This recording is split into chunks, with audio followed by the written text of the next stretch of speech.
Lost Art with Andrew Cox podcast, Marine Corps League and Till Valhalla Project Ambassador. Now streaming on all major podcast platforms. Thanks for tuning in to the podcast that's given a voice to our veterans. The Lost Art with Andrew Cox. Hello, my friends, and welcome back to the Lost Art Podcast. That podcast giving a voice to our veterans. I'm your host, Andrew Cox, and today we're having a veteran story. But before we get into the episode, are you enjoying the podcast? And make sure you hit up the website. That's thelostart.podbean.com. Go check us out. See what we're all about. There's a couple ways you can help support us in our mission here of getting our veteran voices out for all to hear. You can make a one-time donation. All you got to do is go to that website, click on the one-time donation. You can become a patron. That's a monthly donation. You can also go in there, click on that merchandise tab, go in there and get some cool merchandise. And if you have a business, you can always advertise right here on the podcast. A big shout out to the Till Valhalla Project out there doing amazing things. You guys got to go check them out. You got to see what they're doing. Go to their website. That's tillvalhallaproject.com.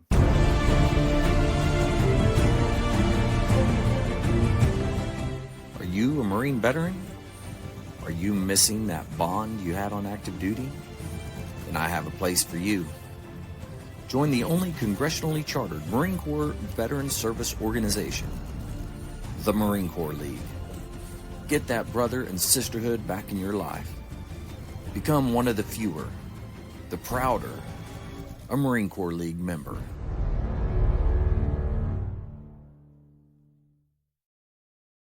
All right, here we are. I got Robbie here. Robbie, Air Force. He was a fighter pilot. You know, he did it all. You know, experimental aircraft. I'm excited to hear all about this. But Robbie, how you doing? I'm doing fine. How you doing, AJ? Oh man, I'm excited. I get to hear some cool Air Force stories. I don't get a lot of Air Force guys on here, so it's always exciting when I get one on. Yeah. Of course, you know, the way this happened was through the Marine Corps League, actually, and another organization, Sons of the American Revolution. Bill Ney, who was on just a few days ago, talking about the Revolutionary War, and gave you a great rundown on all the events in the Revolutionary War. Part of that organization, the Sons of the American Revolution, and so that's how I heard about your podcast and how we got connected up. And so I'm hoping to come back again in a couple of weeks to talk about a specific Marine Corps monument that we're building, which I think we'll be interested in. But today we're here to talk about Air Force stuff, I guess. So we'll get on with that. We're here to talk about you, so I'm excited. Well, let's go back to the beginning for you. Like, where did you grow up? What was that like? And kind of talk us through that, and then what led you to military service? Yeah. Okay. So we'll start from the beginning. Yeah. I was born and raised in Pocatello, Idaho, way out west. And I mean, west. You know, a lot of people think Oklahoma's west, but then people in Idaho, we think anybody to the east of us are Easterners. But so yeah, I was born and raised in Pocatello. My family are, they were pioneers that came over in to Idaho in the 1840s and 1850s, and so that's just where I grew up, was thinking that's life was normal, in a town of about 50,000 people. My dad, what I like to start though is my father was in the Navy during World War II. He got in just the very tail end and served 2 years and got out. After World War II ended, there was a huge downsize, and Dad, he got out. But he talked just very briefly to me when I was a kid growing up in Idaho. I mean, I wasn't really around military people much, because Pocatello isn't really a military town. But he mentioned just a couple times that he had been in the Navy, and one time he told me that he had been part of some atomic testing in the Pacific. And okay, tell me more. He really didn't go into it a lot of detail. Well, unfortunately, he passed away last April. But before he passed away, I asked him if he could share some more information. And it turned out he was part of a thing called Operation Crossroads. And so when I Googled on that, I found out that the Department of Defense has a program where they're honoring what they call atomic veterans. And so I filled out the paperwork, sent it off to Fort Bear in Virginia, and they sent me back. I don't know if you can see this, but this is a medal. Oh, wow. That says atomic veteran, and and so it's for my dad, So I now have it, because he passed away. But this is a program I hadn't even heard of, where they're honoring people who were part of the atomic test programs back during World War II and then right afterwards. So his operation that he did there, the Navy, as far as Operation Crossroads, qualified. And one of the stories that he did tell was, he was sitting on the deck, I guess they gave him some special sunglasses or whatever. Yeah. Boom, bomb went off. Apparently there were 2 bombs. They tested 2 bombs on different days in the Bikini Islands. So so Dad did talk about, his time in the Navy, but he really didn't push me that direction at all. In Pocatello, there's Idaho State University, and we lived right behind Idaho State, the campus. And so I'd spend my days a lot of times going down to Idaho State University and go through, look at their Museum of Natural History and go around in the gymnasium and all that. So I just thought that was kind of normal stuff. But I had a neighbor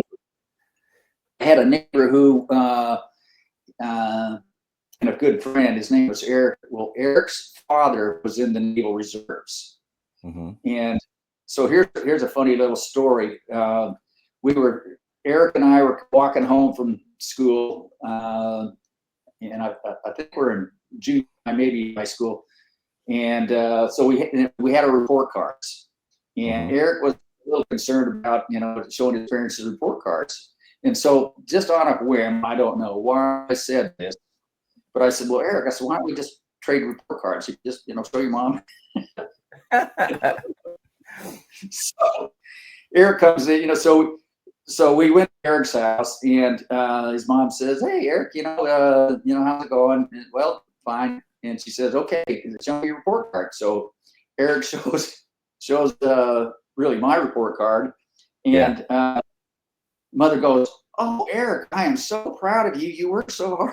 I guess the clue bird hit her. And then she looked at the name on the report card and went, okay, where's yours? Well, so she told her husband, J.B. Perkins, and here's where the story gets interesting. She tells J.B. Perkins, who was in the Naval Reserve. Right. J.B. had just been to the Air Force Academy, which was a brand new academy, and this is probably 1966, 67 timeframe. Okay. So it was a brand new, because their first class graduated in 59. Oh, so wow. He'd been for some reason, and so one day he called me aside. He sat me down and said, "Hey," he says, "have you ever thought about going to any of the service academies?" And I, no, no, I hadn't. To be honest, I hadn't thought about anything. Idaho State University was just a couple blocks away. I guess I was thinking, all right, go to the hometown school. That'd be that. And he says, I really think that you ought to consider that. And I thought, oh, well, I really didn't know much about it at all. So he says, if I write the letter, would you sign it? Because you have to write a letter to your congressman to even start the process. Yeah. So I said, oh, okay. So he does. He writes a letter. I go to it because we only live about 3 or 4 houses away from each other. Mm-hmm. So another day out there, JD says, okay, here's the letter. Signed. So he signs it. He sends it off to my Congressman Hanson. Mm-hmm. And that started the whole ball of wax rolling. Because then Congressman Hanson sends me a request to go get a physical. So I do that. Then I've got to go down to the library, to the post office, and I've got to take a civil service test.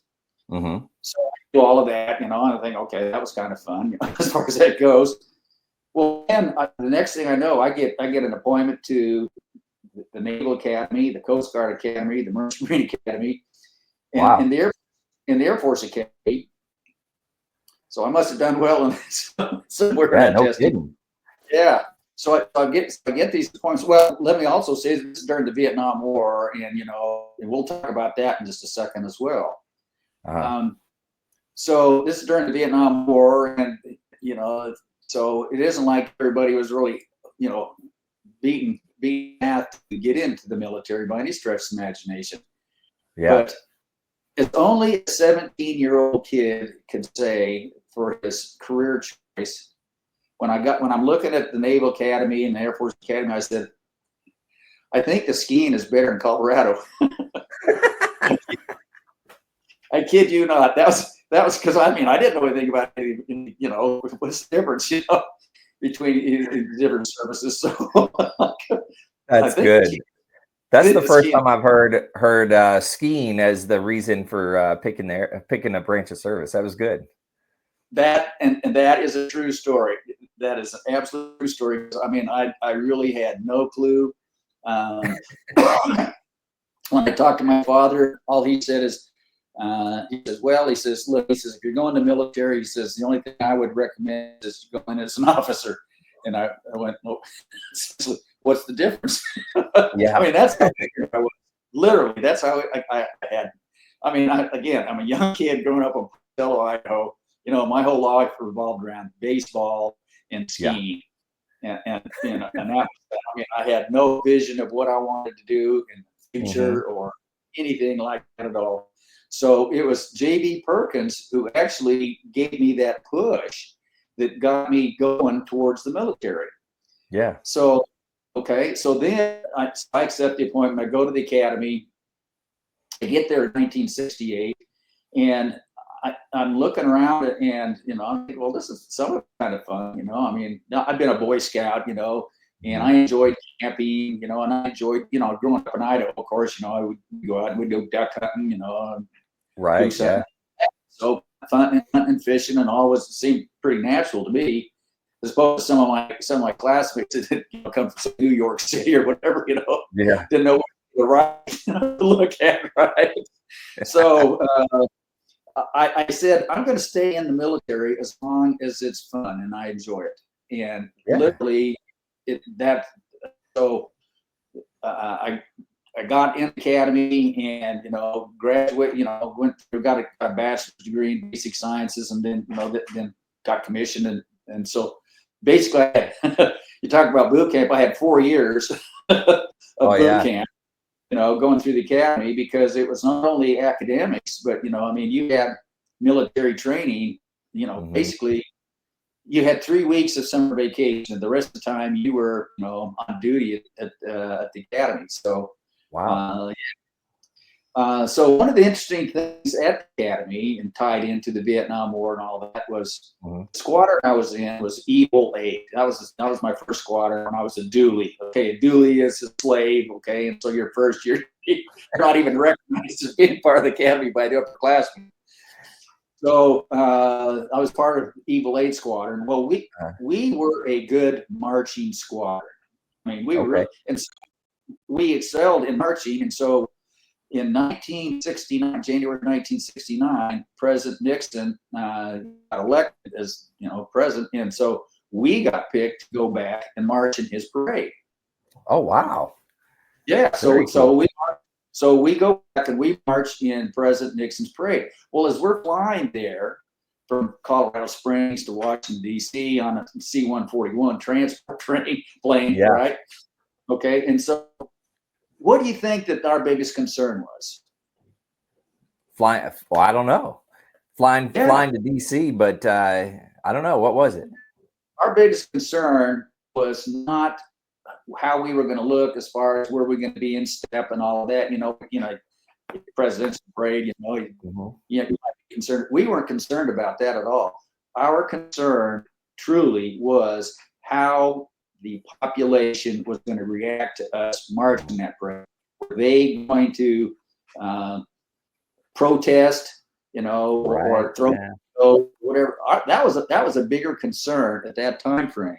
I just think how we have changed, and I'm sure there are a lot of Vietnam veterans who will resonate with that as far as the way they were treated at that time frame by our country. So, you know, when I go, say, to go to some store and you get a military discount, you know, you have to show your military ID because I'm a retiree, so I my military ID. And they go, well, thank you for your service. That is still awkward for me to hear based on, you know, my first several years in, you know, the academy, and then later on when we got out, when I got commissioned, while I was at the academy, you know, they came up with a policy that their first policy was if you flew from, you know, say Colorado, Denver to go home, Boise or wherever, you had to wear a uniform. But then after a lot of the protests, it was do not wear your uniform. Right. Always civilian, right? So it's me. It's just, you know, I guess I'm at that age where, you know, I've basically seen it all now, so to speak. It's just really interesting to see that sine wave and how the American population has changed its attitude towards the military. Which, you know, so it's obviously very refreshing. But yeah, my 4 years academy, it was nonstop. People coming to the front gate and protesting, you know, and calling us, you know, baby killers and, you know, all of that. You know, how much thanks to, you know, wow. Give me a break. I didn't realize they went to the academies and stuff and protested. Oh yeah, absolutely. Yeah. It wasn't isolated to say, you know, operational bases, you know, in ROTC units at the colleges, you know, there were a lot of protests against them at various colleges, and so some universities stopped having ROTC programs, which to me is yeah.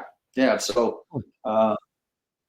anyway, I guess that a little bit about where I grew up, you know, in Pocatello, you know, isolated and insulated, I guess, from, you know, there are more people in Tampa, just in the metropolitan area of Tampa, than there are in the state of Idaho. Oh my God. Okay? Yeah. You know. Wow. That's insane. Yeah. So when I was growing up in Pocatello, and it was about the same drive to go to Sun Valley as it was to go up to Jackson Hole, Wyoming, as it was to go down to Salt Lake City and key areas there. So you talk about being spoiled. I mean, every weekend, you know, my buddies and I would, you know, say, okay, where are we going to go this weekend? Well, okay, flip a coin. Okay, we'll go to Sun Valley. Get in a car, we'll drive to Sun Valley, and you know, my wife is from Mississippi, and she just doesn't understand this concept. But literally, we were driving on 2-lane highways, and sometimes you don't have to run into the snow or whatever, and then you just rock your way back onto the road and keep on going. You know? So to me, it was no big deal. You know? Wow, that's pretty awesome. Now, how excuse me, how much of a drive was that for each spot? Like it was about 2 hours.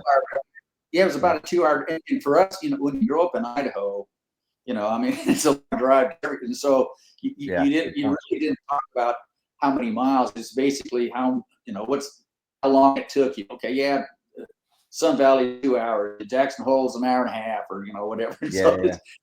Whatever, you know. And this was all before interstates came through Idaho too. Oh wow. Okay. Yeah. So about the time that I graduated from high school and went to the Air Force Academy was about the same time that they were running an interstate, basically, that came through Pocatello. So, no kidding. Wow. Yeah, okay. My life, you know, growing up as a kid was on two lane roads. You know? Wow. Which when I was a kid growing up, I'm going to tell these two stories because you know, in a way, I still have a hard time getting my head around when I was a kid growing up. The first one was I was about maybe 10 years old or so, and my mom, my sister, and me we went up to this little town, Lava Hot Springs, and it was the natural hot springs, and you can go up there and you go swimming and all that. And it was about a half an hour drive from there, I guess, back to Pocatello. And so we'd gone up there, we'd gone swimming, and it was the middle of winter. I mean, there's snow on the ground and all that. And I'm sitting in the back seat, my mom was driving a Renault Dauphine. I don't know if you know what that car is, but it's like a VW Beetle, only it's made by the, okay. So I'm sitting in the back seat, and I've got a winter coat on, and I've got my hands in my pocket, sitting in the back, just kind of chilling. As my mom is driving from Lava to Tello, and she says, "Okay, well," she says, "when we get back home," she says, "we'll go get some ice cream at Tasty Freeze or I don't know what place."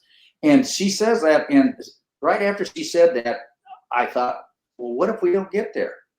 And I have no idea why but I distinctly remember saying, well, what if we don't get there? Well, right after that, she hits a big pothole in the road and starts, she's going laterally back and forth across the highway, trying to stay on, and she's over controlling. And in the meantime, here's a semi coming right at us. Ooh. And so she makes a hard turn to the right, and the car flips and starts tumbling through the barrel pit and throws me out. This is back before seatbelts. Okay. Yeah. And so I literally get thrown out the back window and go flying through the air and land in a pile of snow. And I think it knocked me out, because the next thing that I remember hearing is my sister screaming. And I kind of come to, and okay, where am I? And I see the car that's, just kind of a crumpled mess on and the door open, and my mom is in the car, and my sister is in the right seat. And so I go running up there, and then some cars, stopped, and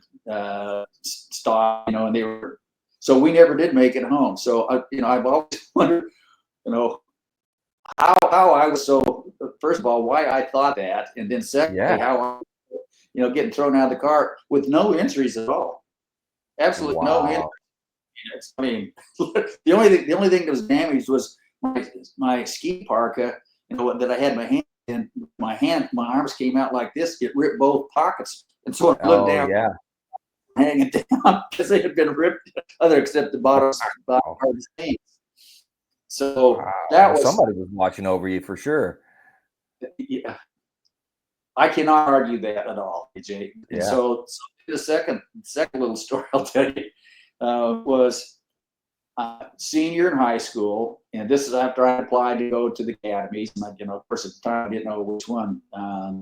And so somebody and I on a Friday night decided that we were going to go to this bar on the outskirts of town. Not saying that we were going to be drinking alcohol. We were just going to buy some beer, let's say. And so we pull up to the parking lot of this bar, and there were four of us in the car. And the oldest guy, who obviously had the fake ID, he gets out. He goes into the bar. Of course, we're sitting there going, and it seemed like it took him forever to come back. And Jay, so he finally comes back, and we go, well, okay, what's going on? He says, there's a guy in there robbing the bar. What? He said, yeah, there's a guy in there robbing the bar. I said, well, get in the car, let's go. He says, no. Wow. He says, no. He says, he told me if we don't go in there, he's going to kill the people in the bar. And of course, we have this little conversation in the car as far as what do we do now? Are we going to become part of that? If he's here to kill people, are we going to become part of that operation? Is this really the smartest thing for us to do? And we finally decide, okay, let's go in here. Let's see what we can, successfully negotiate this thing. So. But before we do, and I'm in the back seat again, I reach back and I grab my wallet, and I said, I'm just going to leave it here in the back seat of the car. So while I was at the other two guys, because Mike was still outside the car, the other two guys, they get out and they start walking. And so I was number 4 trailing, of the 4 of us going into the bar door. Well, so as we walk to the front of the bar, and the other 2 guys go walk, and there's a guy standing right in the door itself. And It is. I mean, it was dark inside the bar, so I was having a hard time with my eyes adjusting. This is long before I needed glasses, obviously. So I'm walking in, and how it happened, I don't know. But I was wearing cowboy boots, because I mean, from Idaho, that's what you do, right? Yeah. So I was wearing these cowboy boots, and I apparently stepped on this guy's toe. And so I'm still walking, trying to follow, because I'm trying to look in the bar to see who's the guy that's robbing the place. And I really didn't give a brass knuckle about the guy who was standing at the door. I was more interested in who's the guy with the gun inside the bar. Okay. So I keep on walking, and the guy behind me says, "Hey man, you stepped on my foot." And so I'm in the bar, and so I kind of stop and I turn around, and when I turn around, this gun pointed, and the robber was him. And he's pointing the gun. Yes, and he's pointing the gun right at my forehead. Oh my gosh. Just imagine, the movie, any of the 007 movies where you're looking through, the barrel of a gun, with the rifle. Well, I'm looking right down the barrel, right there. Oh my God. So I'm looking at this barrel of this gun, and he said, "Hey man, you just stepped on my foot." And I said, "Well, sir, I am sorry." And he says, "Don't call me sir." He says, "I just came back from Vietnam. I'm a enlisted man, and I hate officers." "Don't call me sir." Of course, I wasn't listening to what he had to say. I'm more focused on the gun. Yeah. And so I said, "Yes, sir." And he pulls the trigger. Click.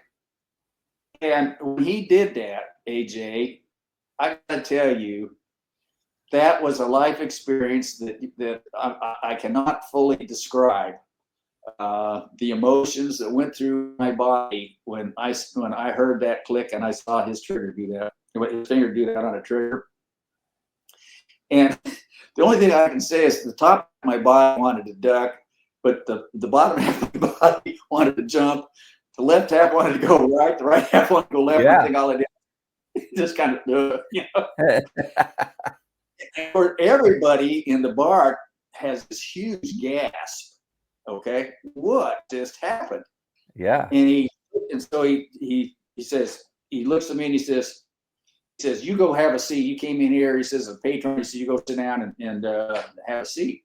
And he says, "I just wanted to do that to demonstrate that I am capable of pulling the trigger if I need to." He says, "That first round was blank, the rest are not." Okay. Oh my gosh. And so we're sitting down, and it just got totally bizarre. I mean, we could probably spend an hour talking about it, but I'll just wrap it up by saying after a while he decides, I guess I don't know why he didn't just go and say, "Give me your money and leave," but he didn't. Yeah. Okay. There were like about 5 other people in the bar, plus the 4 of us, plus the bartender. Okay. And so he asked the guy, he says, "I'll tell you what," he says, "if you can beat me at pool," he says, "I'll give you my gun." Now that we talk about bizarre. So this other adult guy goes over and loses. And oh man, I thought, okay, well, the guy's obviously drunk, and so he's playing with us. Well, he wasn't. Well, so we're all over watching, So he finally decided, okay, I'm tired of fiddling around with you guys. He says, "Okay, we're going to go back to the bar area where the till is," and he tells the bartender, give me the money." Okay, and the bartender opens up the till. He takes the money and he puts it in one of these little sachets, like with the zipper on it. And he puts the money in there. He zips it, and he turns around and he hands the guy. And the guy says, "Well, I don't want any of this." And he puts the gun down, gets the packet, unzips it, reaches his hand to pull the money out. As he reaches his hand in to pull the money out, the bartender smacks across the bar, hits the guy. The guy goes flying through the air right past me, thump, lands out there, gets up. The bartender grabs the gun, and the guy sees the gun, and he runs out the door. And so the 4 of us were looking at each other and go, "Let's go get him." So we run out. We run after him. Yeah, we run after him. we tackle him and, hold him down. And we're sitting there, kind of beating on him. The police showed up, the police handcuffed him, they haul him off. So Eric, my buddy, they take us down to the police station too, to write our report of what happened. Mm-hmm. Eric calls his mom and says, "Mom, you can't believe it. We were down at whatever the bar was, and this guy had a gun, was robbing the place, and he pulled the trigger on Robbie. Oh, I gotta go." Click, and hangs up. Oh no. So poor Verna, his mother, had no idea what happened to me. Yeah. At all. Talk about a cliffhanger. Yeah. So then finally got home and found out. Well, the next day in the paper, the headline is 4 bar patrons capture Robert. Had our names, the whole 9 yards in there. Oh God, that's the last thing I wanted to put my name in the paper, for being in a bar. They didn't put our name, our ages in there. They just put our names, but they did put our addresses. But that was, So wow. Anyway, that was before we got to so my life had been exciting before I even showed up at the academy. Yeah, no kidding, man. Yeah.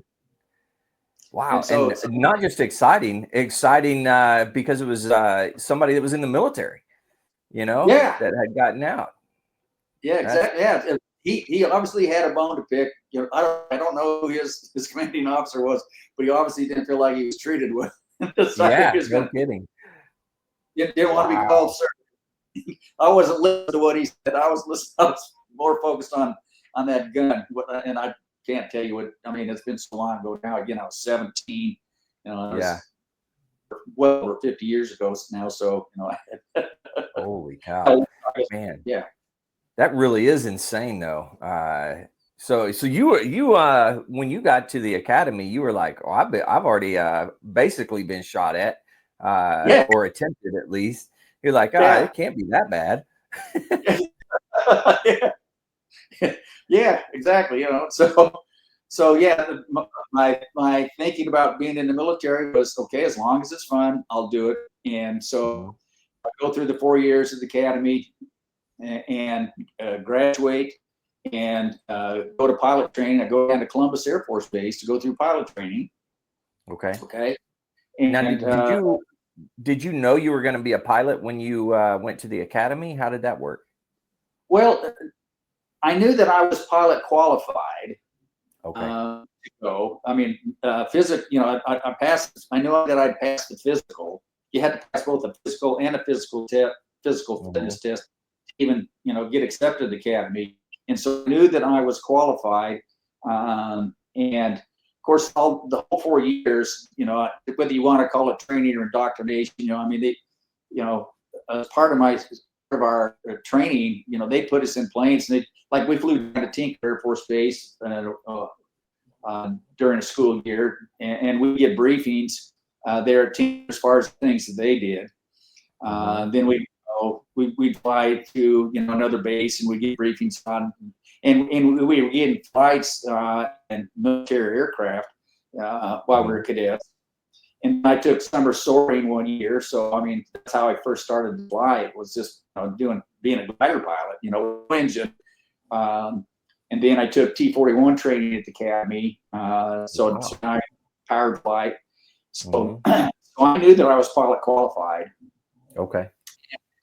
Another interesting thing that happened is that when the assignments came out, my original assignment was to Texas, to Shepherd Air Force Base, which was everybody wanted to go to Shepherd, and I had a Shepherd slot.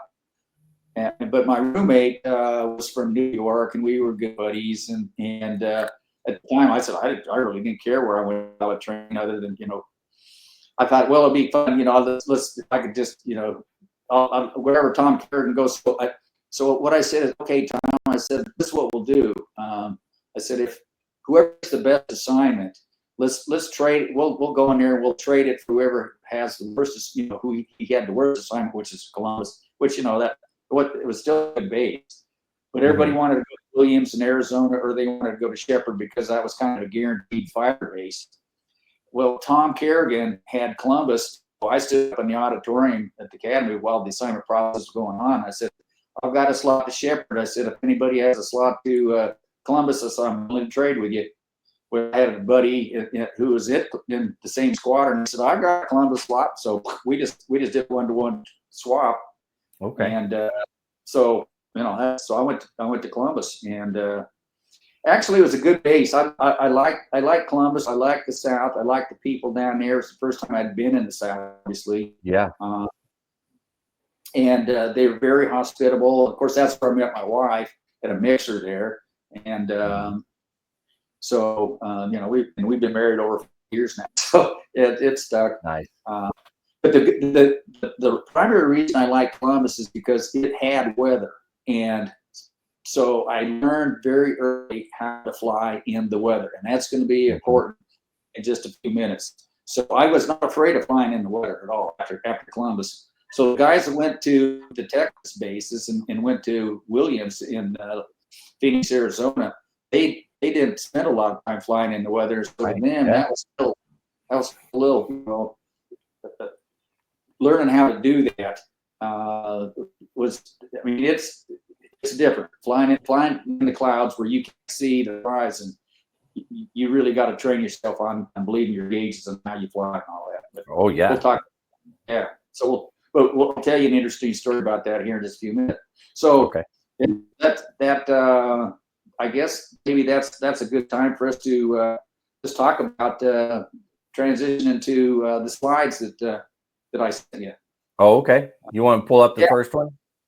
Yeah. Why don't you first one there? And oh, here it is. Sorry, I was trying to find it there. Okay, so the slides, these are part of a back during COVID.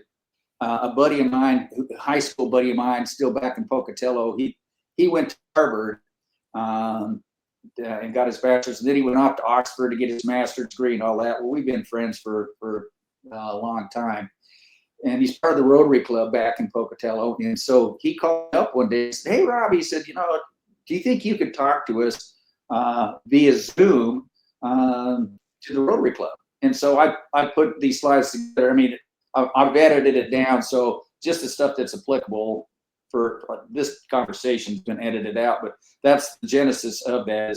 Is some of these slides, and there I was, reflections of that conversation to that Rotary Club some time ago. And I was a colonel in the Air Force, but that was then. I'm now just Robbie. That's what I prefer to.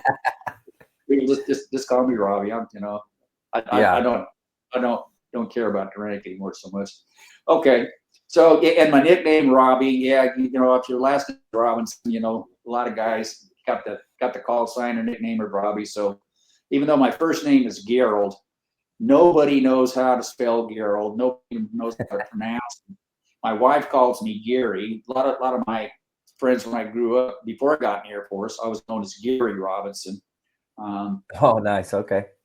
Yeah, but then when I started flying, I became Robbie, and it stuck, and so that's why I put that in parentheses. Okay, so let's see what's the next chart. Okay, yeah. So, do you know who General Robin Olds is? I have heard of him. I don't know a lot about him. Yeah. Okay. So General Robin Olds, he was the commandant at the academy when I first got there. Okay, and he was this World War II ace. And then he became an ace in Vietnam. And so within the fighter pilot community, he is a god. He is well known. He's passed away. But when I saw this meme, I just couldn't resist. And it says, "Your dad's not a pilot. Well, happy Mother's Day to your dad." So that's just. And I like his mustache is out of limits and all that. So he was a guy who pushed the boundaries. As an Air Force officer himself. He was a West Point grad, and after graduating, he got commissioned in the Army Air Corps, and then when he got service, then he obviously transitioned over to the Air Force. But he was our commandant, and he was just one heck of a guy. I mean everybody loved him, but man, he was fire and brimstone what he needed to be. So anyway, okay, next chart. Just thought all right. Okay, so this chart. No, don't go back. Sorry. Yeah. This is how I felt. A couple of years ago, I went to Lakenheath Air Force Base. It's actually RF in England. And the the squadron, one of the squadrons I was in was transitioning to F-35s, and so they had this reunion, and they invited some of us old guys to go over there. And so when I got there, that is how I felt when I met some of the new guys who were flying. I said, how old are you?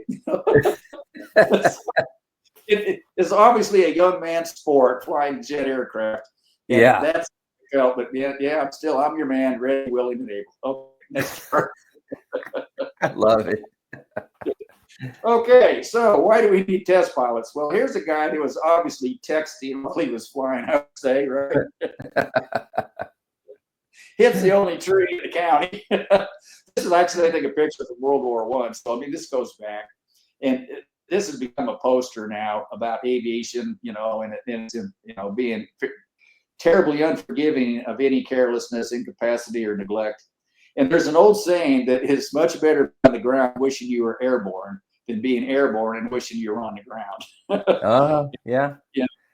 That's good. Like, I like that. Yeah, it's like you just hit the freeze button, when things are going to hell in the handbasket in the cockpit, you still have to fly the airplane. You got to try to figure out what. Okay. And that's what we'll get into the test pilot stuff here in just a second. Okay. So I thought that was kind of just to set the stage. Okay. This is, it can be dangerous. Yeah, it can. Here's the thing, AJ, that most people don't understand about test pilots. And that is, when you become a test pilot, you're actually part of the acquisition process. Okay. You're part of the process that actually buys new aircraft, and you're part of the process as far as looking at modifications of existing. What you're going to upgrade, what you're going to modify an existing aircraft. So you're part of the acquisition part. You're not an operational pilot anymore. You are now part of that acquisition process that starts with when you decide you want to buy a new airplane. Okay, and everybody's got, the Air Force, all they want to do is they just want to buy the latest fighter. No, what you actually do is you do a needs an assessment where you look at the threats, and then you look at, what we're going to do if we're going to do combat operations on behalf of our nation's strategy. What are the things that we need to do to beat the enemy and where it's going to happen? Well, from there you draw your requirements, and then the requirements then flow down to the acquisition organization, which then sends out requests for proposals that asks for, we need the following capabilities, and here's the specifications, et cetera, et cetera. And then the contractors try to meet those specifications. They build systems, and then they give them the experimental test pilots, who then go out and test things, and determine, if it does in fact meet the specifications. So that's what a test pilot is really supposed to do. Is they're supposed to help with that acquisition process and try to weed out stuff that just doesn't meet our requirements, and then obviously write reports about what you find, and then let the community actually buy airplanes. Okay. The other thing is, when I graduated from pilot training, I wanted to be a test pilot because I'd heard about that when I was at the academy. But when you graduate from pilot training, you can't just apply to go be a test pilot. You have to be an experienced operational pilot, because that you got to understand the operational environment. What this new system is going to be used for. So you must have been a warfighter at some time before you can apply. So you can't be a second lieutenant right out of pilot training with your brand new wings and apply to go to test pilot school. They're just not going. That isn't going to happen. You've got to have considerable time and experience to do that. Which when I was a commander there, that was good because I didn't have to worry about brand new second lieutenants. All of my test were all seasoned pilots. So I mean, when you've got that kind of a cadre that's flying, it's a lot easier. It's never easy to be a commander, but it's a lot easier as far as the things that you can do and not be concerned, right? Okay, that makes sense. And then to be a test pilot, an experimental test pilot, you have to graduate from one of the test pilot schools. And so the Air Force, the Navy, the British, the French, they all have test pilot schools. And so when you apply for test pilot school, some people actually get assigned to go to the British test pilot school or the Navy test pilot school or French, whatever. I was in England, so I thought that when I applied for test pilot school, so I thought, okay, well, that'll be the easy button. Well, no, they sent me to the Air Force test pilot school. That's interesting. Yeah. So yeah, I'll talk a little bit more about other graduates here in a minute. But so you've got to apply to go to the school. You got to get accepted, and then you got to go through a year-long training program at test pilot school before you have the MOS or Air Force Specialty Code that allows you to now get in a brand new airplane that's never been flown before and go fly it. So that's the background of how does a test pilot fit in the picture. Okay, next Now, chart. how long did it take you from the time you earned your wings to becoming a test pilot? How long was that? Well, see, I got my pilot's wings in '73, and then I started test pilot school in '82 and graduated in '83. So just about 10 years. Wow. Okay. Yeah, you're not kidding when you say it's a good chunk of time there. It can be. Now, for me, the part of the problem was when I was over in England, I was kind of, I don't want to say I was stuck, but when I got to England and I was flying F-111s, I was basically on a long tour there, and so I didn't even apply for many years. I probably could have sooner than but I was enjoying what I was doing. So I was one of the more senior guys in the class. So some guys, were a few years younger than me. I was not the guy in the class by any stretch. I wasn't the oldest guy, but I wasn't the newest guy either. Yeah. And what rank were you? Were you a captain when you did that? I was a captain at the time, senior captain. Okay, so when I graduated from so now we're gonna. Those are the requirements. So now I'm going to show you the building block of what I had to do, the assignments I had that made me qualified to fill those criteria that we talked about earlier. So my first assignment, I was a T-37. So after I graduated from pilot training, they determined that I was instructor pilot qualified. So they basically kept me at Columbus as an instructor pilot. I was instructor in the T-37, which is a subsonic straight wing, side by side primary jet trainer aircraft. So I was there for less than a year when I heard about a new program that they were opening at the time out in Sacramento, California.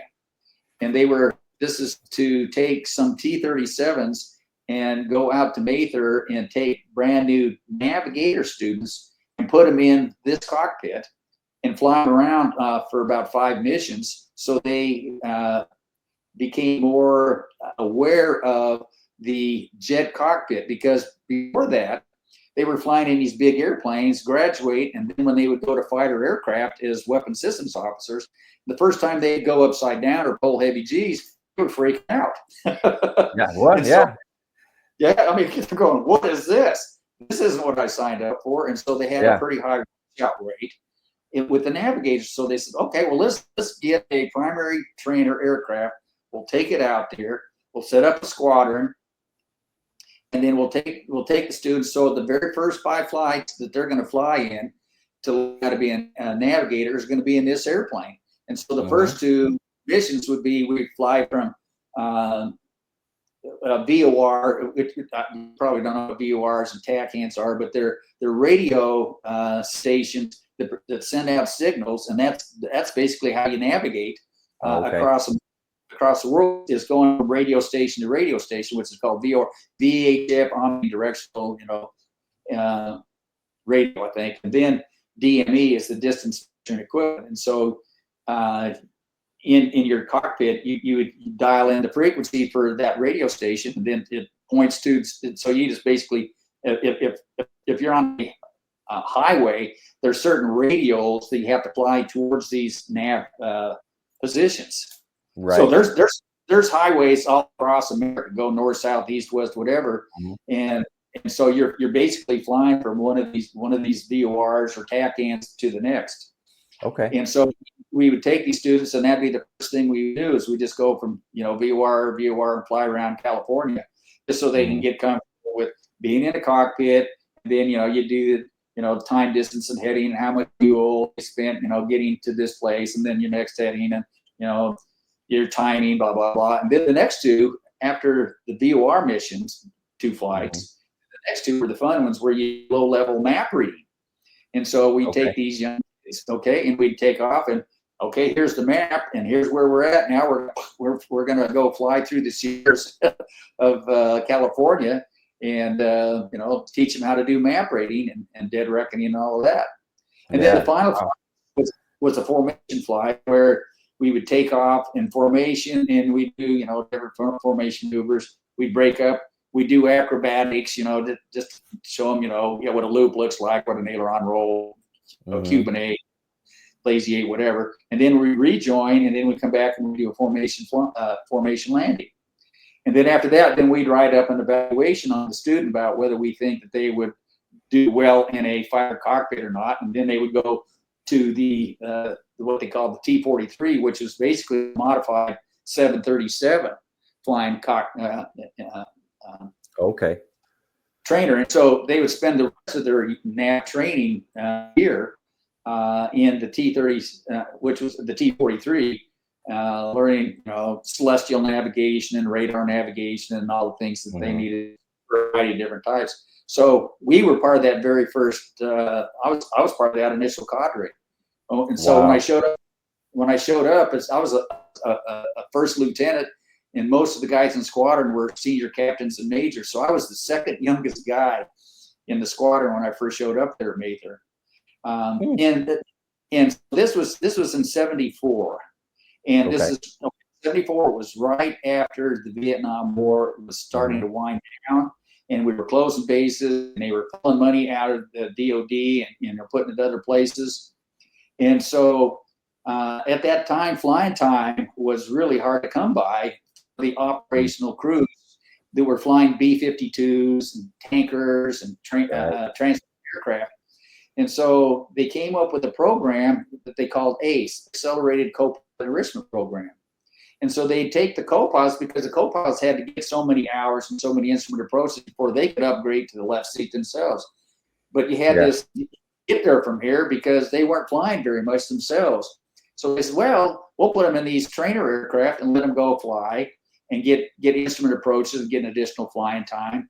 And so they would literally issue me an airplane and a co-pilot, say from Travis Air Force Base or Beale, whatever, and say, put as many hours and instrument approaches on this young guy as you can in a week. And so they literally, off we go. And so we were flying all over California, up to Oregon, Nevada, down to Arizona. So I was just flying my fanny off, which was, to me, was great, because I was trying to get as many hours as I could so that I could eventually apply for test pilot school. Right. So the war story on this one is, so we go over to Vandenberg, which is right on the coast. And so we're flying these instrument approaches, radar approaches. The guy, he's now in the left seat. I'm an instructor in the right seat. And he's flying these radar approaches, and he'd come in, he'd do a touch and go. We climb back out, we go out, and then we'd get radar vectors, come back around, for another one. And so, and at the time, part of the downwind, part of the procedure, they take us out over the Pacific, and then they turn us around over land and bring us into the base. And so I was looking down, and I said, yeah, there's this fog bank, but the fog bank was out over the water. So I okay, biggie. Well, wouldn't you know, just as we get low on gas, and I tell the guys, okay, we'll make one more approach, then we'll do a full stop. So he does the touch and go, we're flying out. Well, now that fog bank that was out over the water, the wind changes and it blows that fog bank over the base. And it went from being, perfectly acceptable weather to 0-0. Okay? Wow. 0-0. And now we don't have enough gas to divert to another base. And so the radar controller says, basically, he's talking, he says, I forget what our call sign is. He says, I just got a weather advisory. He said, the base is now 0-0. State your intentions. And I said, I intend to land. I intend to land. Well, the minimums were like 100 feet or 200 feet. Well, he's at 0-0. So, but I had no options. The only other option was go out over the water and eject. That was not an option I was interested in. We did not have enough gas to go any other way. So I told the guy, I said, okay, look, I'm going to fly this approach if you don't mind. So I flew the approach, and the radar controller, on course, on glide path, so I bring it in, and you get to this point, it's called decision height. Well, when you get to decision height, which is like 100 feet or 200 feet above the ground, now you're supposed to, you transition from your instruments, you're supposed to look to see if you can see the runway. We can't see the runway. Oh, okay? My God. We cannot see the runway. We're at decision height. But again, okay, I'm on course. I'm on glide path. I said, well, I'm on course, on glide path. The runway's got to be below us. So he says, at decision height. I said, continue. So I told him, to keep giving me the radar vectors. And we finally got down to just above the ground where I could see the runway. So I pulled the stick back a little bit and to jump, so we land. And I cannot see the edge of the runway. I cannot see the tower. And they said, transition to tower frequency. So transition to tower. And the tower controller says, whatever our call sign was, it says, we cannot see you. Hold your position. So we sat on the runway waiting for, they have what's called a follow me truck. So, sometimes, if you land at a strange field, you can ask for a follow me truck that'll help give you, guide you to where your parking spot is. Right. So we sat here on the runway, and I mean, it's like we're in a sauna, that you can't see, 5 feet in front of you. And so we sat there, and sure enough, this pickup truck, blue pickup truck, Air Force blue pickup truck, pulls in front, of us, and he's got these flashing lights, which you could barely see. And so he kind of guided us to a taxiway and turned it. We finally got off the taxiway, and then finally got to the parking spot. We were able to shut it down and go in. So I go into the weather shop, and I said, "What happened?" I said, "Well, we don't know. The weather was fine, and then the wind shifted and blew it in." So there we were stranded. But so that was my first. Now that goes back to, I was comfortable flying the weather from my days at Columbus. So I mean, he would have said, I don't know what he would have done. Confronted with it, you can't see the runway, you don't have enough gas to. What are you going to do, right? So anyway, I did. Well, that's it. If your only other option was to ditch the plane, I mean, just think how much money you saved the government when it came to, I landed the plane safely instead of jumping it or dumping it in the ocean. Yeah, exactly. Yeah. So, I mean, to me, it was kind of okay. We landed. Okay, let's go in and, get something to eat. And then wait. Then talk. We sat in the weather shop, and kind of beat the guy. Said, okay, now what kind of weather do we need to take off? And what do you need to see for your visibility? And so we kind of helped him as far as, okay, and we think the weather's good enough. And so then we took off, and the next day we went to Edwards Air Force Base, where the test pilot school is, and the deputy commandant from the test pilot school. So the next slide, talk about go ahead. So go ahead and flip the next slide. Sorry, my bad. All right. Yeah, perfect. Okay. So I go to the test pilot school. I was interested in going there, and so I said, okay, what do I need to do to get accepted to come here? And so here are the criteria that the Air Force had at the time. You have to be a rated pilot. Okay, that I was, with at least 750 hours as pilot in command. So co-pilot time and student time, none of that counted. You had to be the pilot in command, which goes back to the co-pilots. All of their flying time wasn't counting. They needed additional flying time. So I had that, but I didn't have the 750 hours. So doing this ACE program with these co-pilots, really helped me jack up flying time quite a bit. You needed to have a bachelor's degree in science and engineering. So a history major or law degree or English, whatever, you can't apply. you got to have a technical background. You got to have a class 2 physical. You got to have a letter of recommendation from senior leadership. But then the desired, he says, okay, he says, that's the basics. And then he pulls out, he says, let me read you what my current class has right now. He says, most of them have rated time in 2 or more types of operation aircraft after pilot training.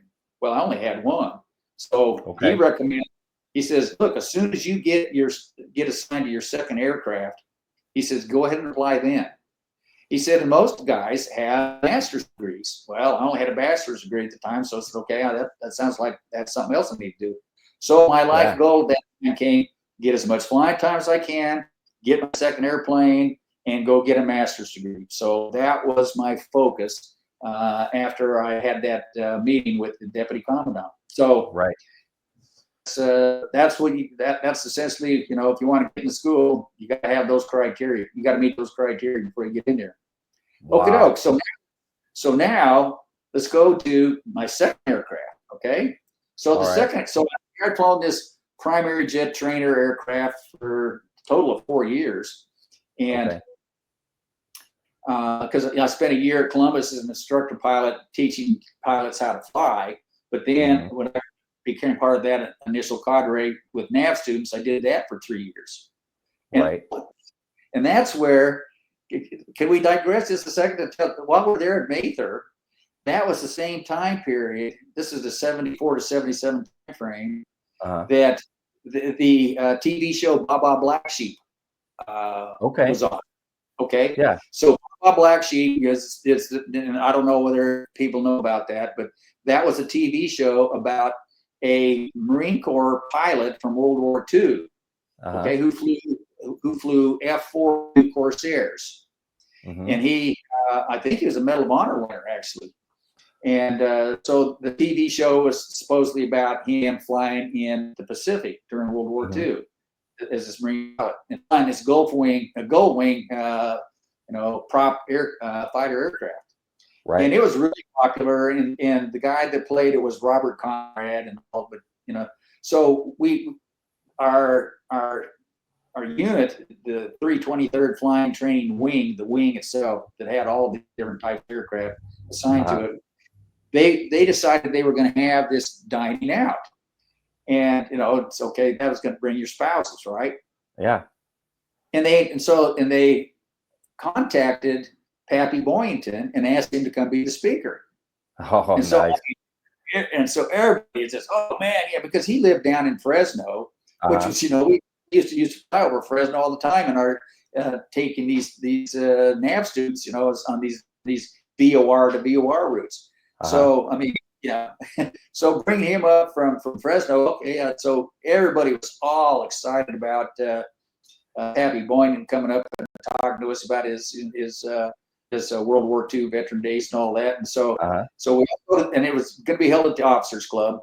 And so we all go to the Officers Club, you know, and let's say it's supposed to start at 7 o'clock. Okay. But there's a social hour from 6 to 7. So everybody shows up at 5:30. Okay, for the social hour.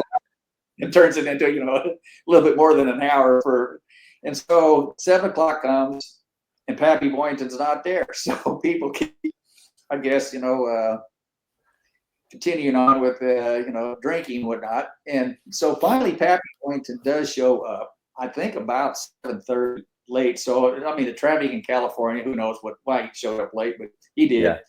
So, so we have the dinner, and then after the dinner, the wing commander gets up and he introduces Pappy Boyington. And of course, Pappy's got a huge resume, you know, that they went through. You know, all of his experts and everything. And so Pappy Boyington gets up to the podium and he goes, well, I don't have anything prepared to tell you guys. So I thought I'd just open it up to question and answer. Everybody's looking at each other like going, wait a second. We didn't know that. What do you ask a guy like that? So everybody scratched their head. Well, gee whiz, you know, I don't look like the village idiot. You know, that's what I mean, wow. Here I am my first assignment at T-37 instructor pilot. Yes, so I know how to train pilots. I know how to train NAV students, but how to ask an intelligent question to him. So we're all just kind of dumbstruck on what we do. So, after a couple of softball questions, finally this major stands up and he says, I want to propose a toast to Pappy Boynton. Everybody got up and they cheered, Yeah. So, but what they were doing is they were cheering the major. for pilot. So everybody had downs, glass. And so Pappy went his way, we went our way. But that was my first encounter with a Marine Corps pilot. Was during that TV show. Now, Pappy Boynton, if I'm not mistaken, he's the father of Marine Corps aviation, wasn't he? Well, I don't know whether he was obviously a big mover and shaker, and I think that he flew in China, as he might have been part of the Flying Tigers. I don't hold me to that, but I thought I saw somewhere in his resume many years ago that he had actually resigned his commission and had flown with perhaps Chenault in China, and then I think, and then when we got Pearl Harbor and bombed and all that, I think then he resigned from doing that, and then he went back and became a pilot with the Marine Corps. He'd been an aviator with the Marine Corps for a long time. He was not a newbie by any stretch of imagination. So he very well could have been one of the core founders of Marine Corps aviation. Yeah, he's certainly one of the pillars of the organization.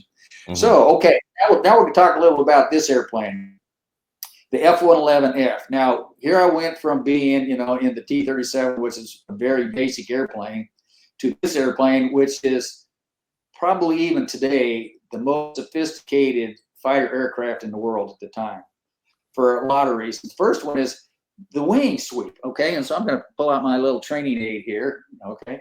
And that is these wings on this airplane. Can you hold on? See I'm going to do this. Yeah, okay. So the wings are forward for takeoff and landing.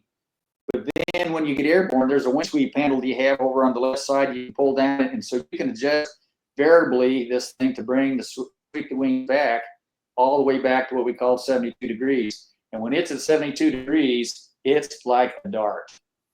Okay. Yeah. So it's a Mach 2.5 supersonic fighter bomber. Holy cow! Yeah. So it is even the wing sweep, was very sophisticated. And every time you sweep the wings, now you're changing the center of lift versus the center of gravity, and that affects the flight controls and how you fly this thing. Okay, so yeah, it's a very complex airplane. There's computers that help the pilot out, augmentation system. And not only was it the wing sweeps, but it also had in the nose there. You can see it's got a big nose, right? Yeah. And in that nose is what you call the attack radar. Okay, and that's what people are familiar with is the attack radar, which is sweeps out there, to pick up aircraft, okay, and lock on and all that kind of stuff. But also inside here were two other smaller radars for the train following radar. And so it had two antennas that up and down, left and right, and to map the ground. And then it could take that information and map that, and then you could couple into the flight controls, so it would automatically fly up and over the ground. So you could be in 0-0 weather. Okay. Wow. And you'd just be monitoring what you call the E-scope, the radar scope. And then the guy in the right seat, the weapons systems officer, or if it's an instructor pilot over there, he would be looking at the ground returns from the radar, and so you would have this continuing dialogue between what you saw on the left seat and what you saw on the right seat to help you not hit the rocks, okay, and crash. But so this airplane was very sophisticated because of the flight control system and due to this all-weather day-night train following radar capability. Wow. So now you said that was a side-by-side? You set side-by-side in that one? Yeah, I'll show you. I'm going to show you the cockpit here in just a second. Okay. So you can go back. So we can Yeah. look at the slide again now. There you go. Okay, so yeah, so here's it's Mach 2.5. Okay, at sea level you can get up to Mach 1.2. The air is thicker, obviously, so you can't fly Mach 2.5 in sea level. But when you get up to higher altitudes, and it could ceiling 66,000 feet, it carried 34,000 pounds of gas. Is a lot of gas. It could go for a ways. It had a lot of hard points where you could carry extra fuel tanks for more than that 34,000 internal. It had all kinds of armament, internal weapons base, 20 millimeter internal gun, the attack radar, computers, electronic warning system, jammers, all chaff force, all that. So that's why it was a very important aircraft for the Cold War when we were standing toe to toe with the Soviet Union. And so that's why there at Lake and Heath, England, as we were part of NATO at the time. Okay, so you go. So next chart. What's the next chart show? Okay, so here's a picture of one of the F-111s, because that aircraft's retired, and that aircraft's actually at the Air Force Museum. Okay. And so I've actually flown that airplane, so again, going back to that picture of the guy who the old guy. When I realized I'd flown it. It's in a museum. Nice. I don't, I'm not a spring chicken. So anyway, that's if you go to the Air Force Museum in Dayton, Ohio, Wright-Patterson Air Force Base, and you can see part of what's called Area B in the background, or the buildings in the back there. That's part of the acquisition part. That is the right side. Wright-Patterson Air Force Base is actually two different installations. Wright Field, which is this part, and then there's another part several miles away, which is the Patterson part, and that is together by a command and control structure. So anyway, there's a picture of the airplane on the ground there at the museum. Next slide. Okay, so Lake Heath, yeah. So I gave you a map here to show you got the United Kingdom, and you can see the little red dot. That's where Lake and Heath is at, what's called East Anglia. And yeah, we were part of NATO when I was stationed there at Lake and Heath, and it's part of 3rd Air Force and U.S. Air Forces in Europe, and obviously, we all talked about supporting NATO operations. But the interesting thing is, this wing had previously been assigned in France, and it is the only wing in the Air Force that not only has the number 48 Fighter Wing, but it's also got a name, Statue of Liberty. It got the Liberty name while it was stationed there in France. So yeah, it's kind of cool. Yeah, it was. Yeah. So that it's kind of for history buffs. They do something like that. Okay, next chart. Pictures of the airplane. Well, okay, so you asked about the side-by-side seating. So this is the cockpit. Okay, and so the pilot's in the left side seat there, and you can see he's got the stick right there in front of him. And then I was talking about that e-scope. If you look just between the two seats at the top of the instrument gauge, there's kind of a reddish looking gauge there. That was the e-scope, and that is where the information from the terrain following radar was displayed there. And then right between the two seats, there's you can see there's two. Right between the two seats, there's the two ejection handles. Okay, they're kind of yellow looking, skinny kind of right in the middle. Well, right between them is the control panel for the terrain following radar, and you can adjust it to the clearance, how high above the ground you wanted to fly. So you can adjust it to 200, 300, 400, 500, 750, or 1,000 feet. So you could adjust it to about what you thought operationally you needed to be flying at for ingress. And then you also had the ride mode where you could put it at hard, medium, or soft. Okay, literally. And so let's say you're coming up to a mountain or whatever. Well, a soft ride it's gonna start to climb to go up over it, much further away. So you're gonna get the smoother ride. Yeah. Okay. Whereas the hard ride is gonna go boink. Wow. The ride is much harder.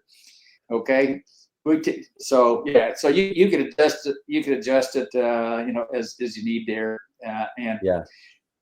So during training sorties, typically at nighttime, we would set it at 1,000 feet. And we would do all our practice at 1,000 feet at night. During the daytime, to be honest, me personally, I would have the train following radar on, but I wouldn't engage the autopilot. I'd hand fly, and I just hand fly based off of there's a radar altimeter, and I'd use the radar altimeter and the e-scope and just hand fly it myself because I knew what I was going to be. But not everybody does that. Yeah. And so this cockpit, there's a lot of gates and all that. Right below the e-scope, that's the gauges for the 2 engines, okay, and then the fuel gauges and whatnot.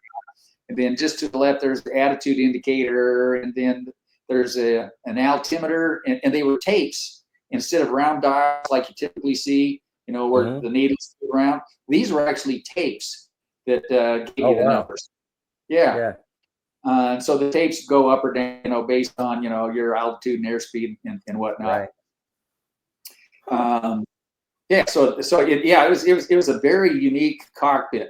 Now, one of the so you got the canopy bow at the very top. At the very top, there's a yellow handle up there, and that is an ox flotation handle. So if you ejected, the whole capsule comes out. Okay, I mean it isn't like you're going to be sitting in a parachute. You're sitting in that capsule. That capsule separates from the fuselage. Whoa. Okay? Yeah, I mean the whole capsule. So the whole capsule comes out, which is another degree of complexity. Okay, so then some of my buddies actually did have to eject at one time or another, and so when you eject, then above the capsule itself is a little door and the parachute for the capsule, and that so you come down in the capsule, and then you have these underneath the capsule. There's these attenuation bags that helps for the landing. But let you land in the water, and then the capsule kind of goes, flips over. This is an ox flotation bag, and so you'd pull that, and then it'd help right the capsule. And so then you just have to bob around until somebody comes out and rescues you. Wow. They didn't issue us any paddles, so if you ejected and landed in the water. What's interesting about that is, at least for me, whenever I think, somebody's ejecting out, you're by yourself and floating down, and then you're just out in the open. Where this, you're fully in something whenever you get ejected, which is really awesome. Yeah, well, it is until it isn't. That makes sense. Okay, because unfortunately, even though you do your best at trying to design things safety proof, that doesn't always work that way. So I'll give you a couple of stories real quick since you brought it up. Yeah. The first one is I was in New York City waiting to fly from New York over to England for my assignment. So I was in America. I've been assigned to England. So, okay, I go to New York City and they're going to fly me over there. While I'm in New York, I come across some of my fellow buddies that were going to be assigned with me, because we first went through initial training in Cannon Air Force Base, New Mexico. And then, okay, we're done with the training there. And then we like a week or so to go home, get ready to then, move over to England. And so, we all rejoined there in New York. And one of my buddies says, "Hey, did you just hear about the accident at Lakenheath?" "No, what happened?" They said, "Yeah, a guy was, the F-111 was in the traffic pattern, got struck by lightning. The aircraft pitched over." Okay, electronic flight controls. Okay, aircraft pitched over. And so they ejected. And unfortunately, when they ejected and the capsule separated, part of the thing to keep the capsule going up for a while is that there's these little rocket motors or nozzles on the bottom half of the capsule itself. Well, one of the rocket nozzles, the nozzle separated, and so they were getting upward thrust when they ejected. Okay, and so they hit before the parachute fully deployed, and it killed them. Oh, wow. Yeah. So So I said, "Oh my gosh, sorry to hear that." I said, "Well, I said, do you know who the two guys were that were killed?" And they said, "No, we don't know who it is. We'll probably know when we get there." Well, I don't know where the Marine Corps has this, but in the Air Force, we had a program where you could ask for a sponsor to help. If you were going to go PCS from one place to the next, you could ask someone at the other end to help you out. Well, my sponsor was a guy named Jeff Moore, okay, Lieutenant Jeff Moore. And so we land, so we get on a plane, we fly over, we land at Mildenhall in England. We get out and we're coming down the ramp, down the stairs, and we're expecting our sponsors there to greet us. So I get down to the bottom of the stairs and I said, "Hey, where's Jeff Moore?" And they looked at me and said, "Oh, you don't know?" I said, "No." They said, "Well, he's killed in that F-111 crash." Oh, man. Yeah. Wow. So that's one example of what can happen, when the technology even doesn't work. So I don't want to dwell on the negative parts of flying, but anyway, when it works great. Now that same system, just to show you, they actually put it into the B-1 bomber. Oh, okay. Okay, the B-1 bomber. I mean, it's pretty famous. Well, they originally had that as part of the design of the B-1 bomber. When I was a test pilot at Edwards, we're kind of getting off the subject, but when I was a test pilot and I was flying one day and I heard about an accident, the B-1's down, and I went, oh, and so I flew over the crash site and saw this B-1, that crashed. Well, what had happened was it was doing this maneuver, it got out of control, and they ejected, and again the parachute and the risers didn't connect correctly to the capsule itself, and so the capsule came down like this instead of like this. When it came down like this, it just slammed the air crew right into the front and killed one of the pilots. Wow. Yeah. So again, when the technology doesn't work, it really doesn't work. And when it works well, then and I've had some of my fellow F-111 pilots were great. Another guy was flying an F-111, and he was a low altitude coming in, and the airplane pitched over again due to flight control malfunction. They ejected, and they landed safely. And after the safety review board, they took a look at the criteria when they ejected, the altitude, airspeed, pitch angle, and all that. And they said, man, they were right on the edge. If they had waited another day, they wouldn't have survived. But they were able to survive in the capsule at that time. So yeah, that was. I'm not saying the technology doesn't work all the time, but when it doesn't, it's not good. But anyway, absolutely. Wow. So I think after that B-1 crash, they decided we're not going to do capsules. Now the B-1 is just ejection seat only. So they completely changed the design on the B-1. So I don't know that there is an aircraft now where they have a capsule that separates from the fuselage.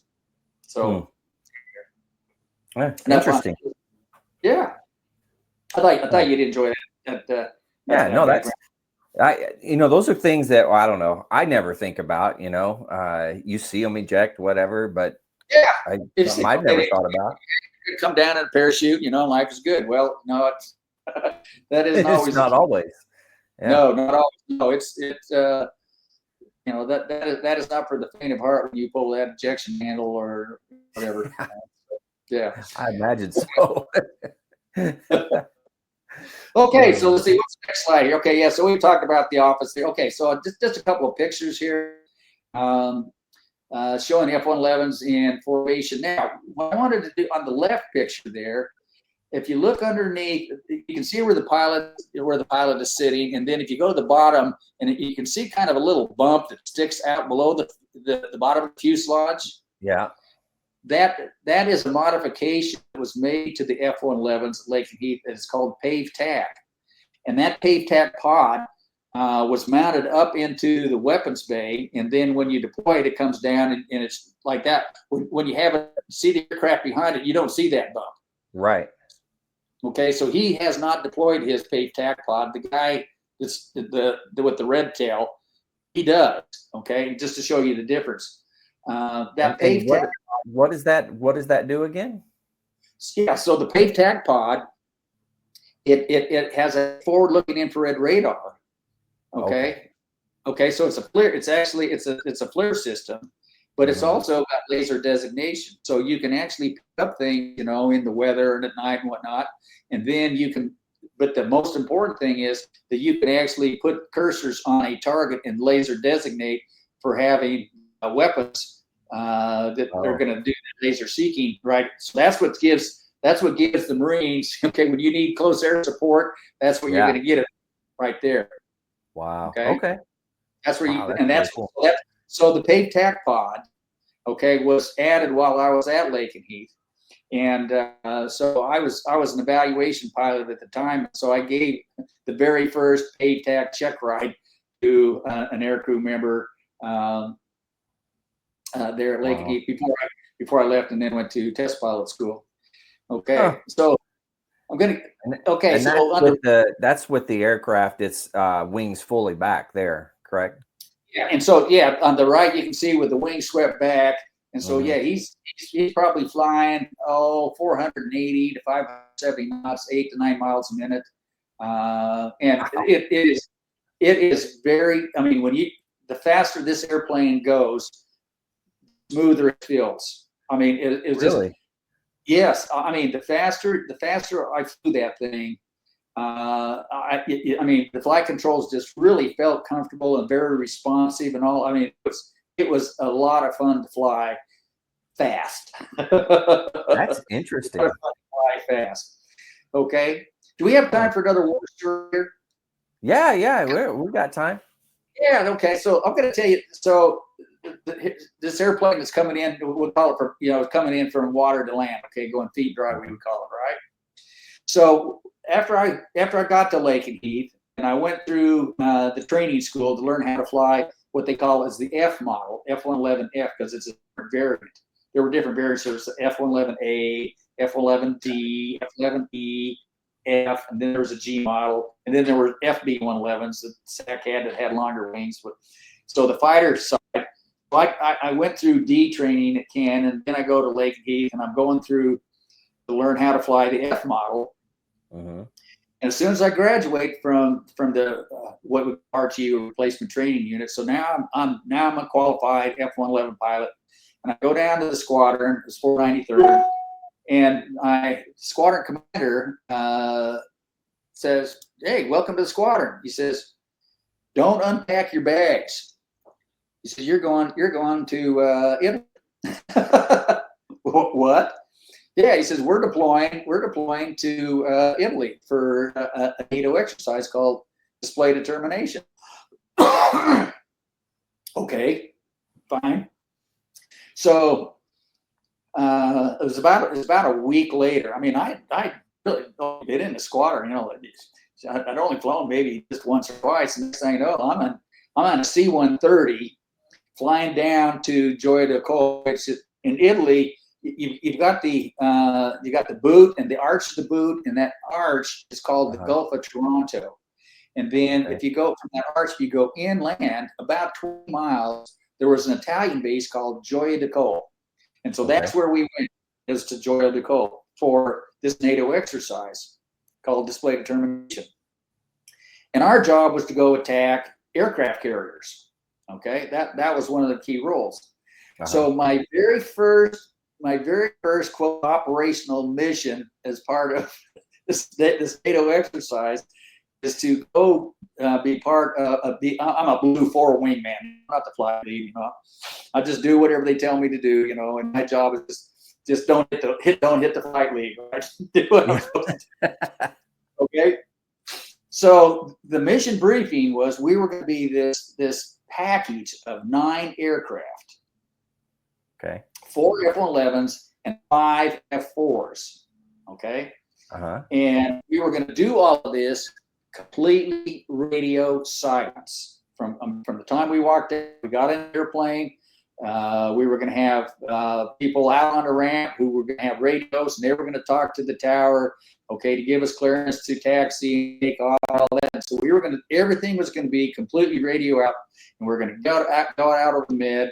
And then after we got out over the mid, okay, the F-111s had HF radio. The F-4s did not. Okay. Well, before we took off, there was another aircraft, which was a Redbird, an RF-4.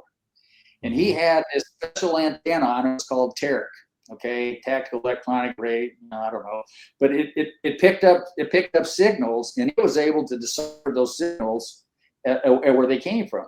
And so he had the capability to determine where the carrier was located. Okay, so that was his job, because I mean, you go out over the water. I mean, he's big. You can know where to find aircraft carrier, right? So the plan was, we're going to launch the RF-4. He's going to go out. He's going to fly around the mid. He's going to use his TERC. He's going to pick up these signals from the carrier. And I don't know which one it was. You know, to me, they're all targets. I don't know what it was.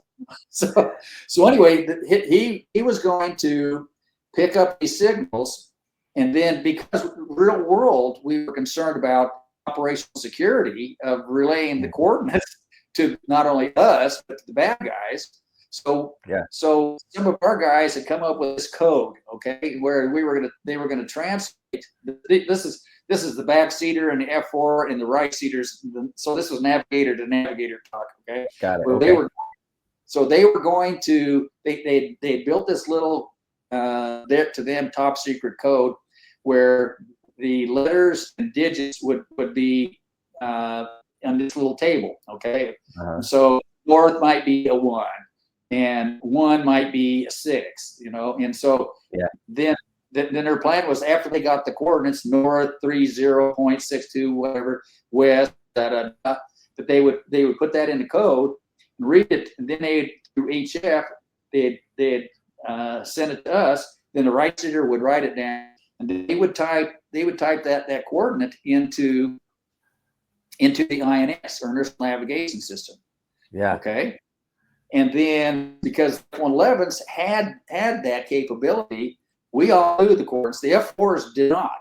Okay. And so the way this was going to happen was, the 4 ship of F-111s and the 5 ship that were flying along with us. So I mean, we were a big gaggle of 9 aircraft, you know, all flying, you know. And so the flight lead, the way we got briefed is, okay, the flight lead, he is going to fly towards the coordinates. And then when he got to a certain distance out, he was going to signal by dumping fuel. He had a fuel mask, okay? So he was going to dump the fuel. Once you saw that fuel start to dump, then the guy, I was on the right side, okay? And so my job was to turn 45 degrees right, fly a certain time, then turn back. And so I was going to be doing an axis attack. And so it was a split axis attack on the carrier. So one was going to be going forward, attacking from the front. One guy's going to be coming from the side. The other guy, he was going to go off to the left. Then he was going to turn back around. Another guy was going to do a pop to angular dive. And then the others, they were going to be doing a multi-axis attack, doing primarily shooting simulated Maverick missiles. Right. And we had, okay, so that was the plan. Okay, so we're flying along there, you know, and we're zipping across the water doing 480 knots, and, you know, boats are flying. You know, they're looking down, you know, see a submarine. Oh, is that a Russian sub? We don't know. Keep on going. So we're zipping along on these coordinates. And again, everything is radio silent. Sure enough, we get to the point, flight lead says, okay, he does the fuel dump, and everybody just goes, you know, heads on in all these different directions, okay? So I'm braking to the right, you know, and I'm flying straight ahead, and then I turn back to the coordinates, you know, and so I'm looking out, you know, and I'm only, you know, maybe 200 feet off the water, so I'm looking out there,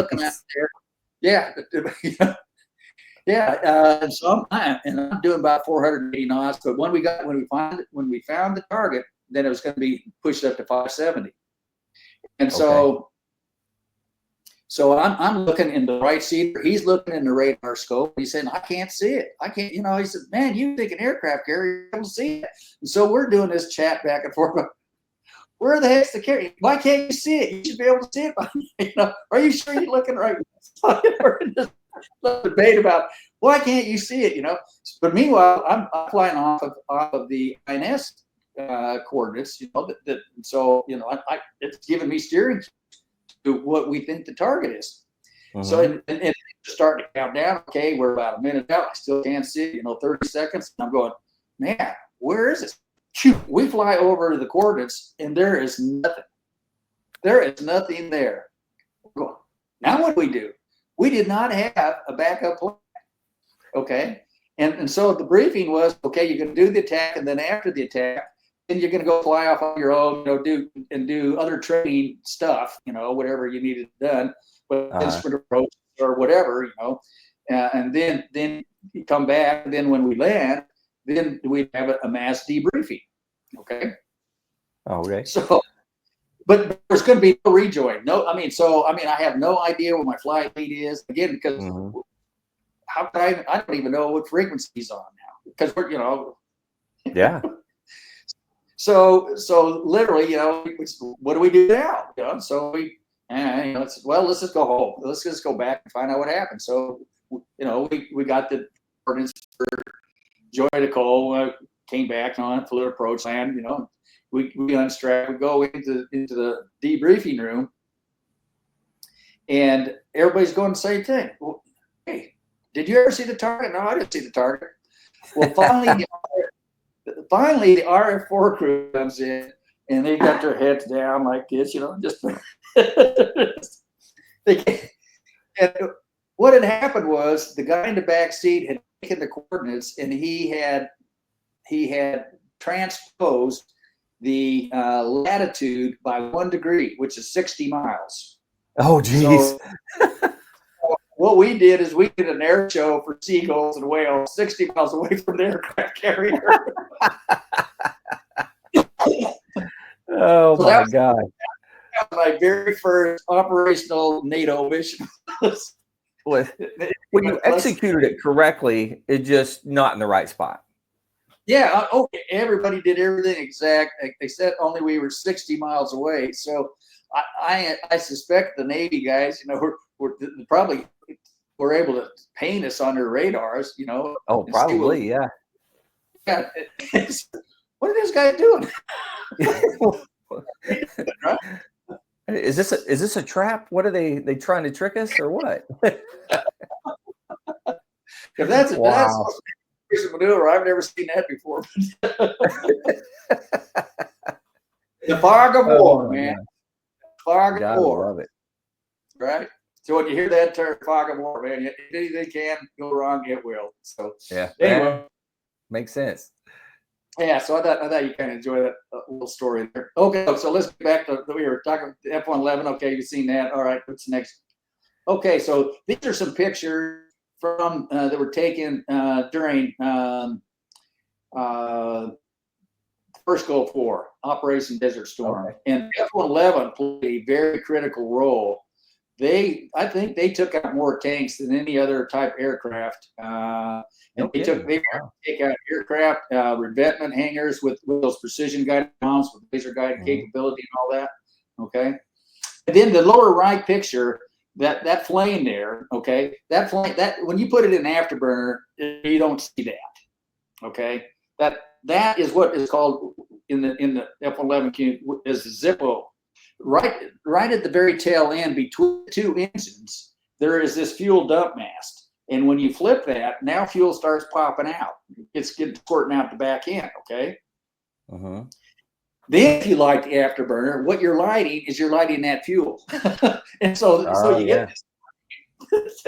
It's an enormous flame. And so that's what that is. That's just some guy shining off doing a Zippo maneuver. Another guy took his picture at the time. So that is not operationally significant, other than at nighttime, if you got separated, you could find where your flight lead was. You could say, hey, give me a quick Zippo, and boom, You, Oh yeah. all right, I know where to look now. I think we were in the airplane that knew how to do that. But Wow. anyway, Huh. Now is that taught? That's something that's taught to you, or? no, that's not in the curriculum. That's kind of handed down from Got it. pilot. Okay. Basically in the bar, you're just Yeah. That's one of the check out what I learned. And yeah, that's not something any qualified instructor pilot is going to say, okay, now let's do the Zippo. No, that's